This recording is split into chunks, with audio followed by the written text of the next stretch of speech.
Tək-tək yuxa yaymadan çox gözəl ballı tort resepti hazırlamaq istəyirsinizsə, bu videonu sona qədər izləyin. Sizinlə çox asan, pratik, həm də çox dadlı ballı tort resepti paylaşacağam. Əslində etapları eyni ilə adi qaydada ballı tort hazırlayırıq, onun kimidir. Sadəcə olaraq bir nüansa diqqət edirik. İndi sizinlə bölüşəcəyəm. Deməli, ilk öncə 3 xörək qaşığı balı əlavə edirik tavaya. Bundan öncə mən yumurtanı şəkər tozu ilə mikserlə qarışdırıb kənarda saxlamışdım. Bal və şəkər tozu əridikdən sonra soda, sirkə əlavə edirik. Sonra isə kərə yağı əlavə edirik. Belə karamel rəngi qarışım əldə edirik. Bu qarışımı öncədən hazırladığımız yumurta və şəkər tozu qarışımına əlavə edib mikserlə qarışdırırıq. Un əlavə edirik və yenə qarışdırmağa davam edirik. Videonun aşağısında dəqiq resepti qeyd edəcəyim. Belə qarışım əldə edirik. Qatılığına diqqət edin.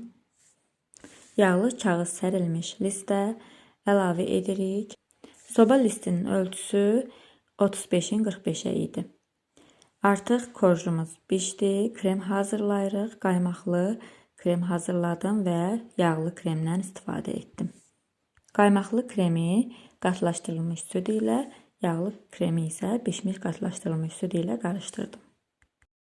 Hər iki krem hazır olduqdan sonra korju da soyudu və korju belə boşqab ölçüsü ilə yumru kəsdim.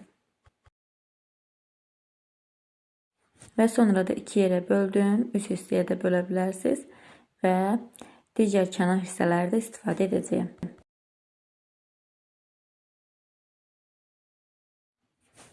Ballı sirop hazırlamışam. Ballı siropla ilk korju isladıram və yağlı kremdən və qaymaqlı kremdən əlavə edib tortumu yığıram. Onu da qeyd edim ki, korju bir gün öncədən bişirib tam soyutsanız çox rahatlıqla korju bölə biləcəksiniz.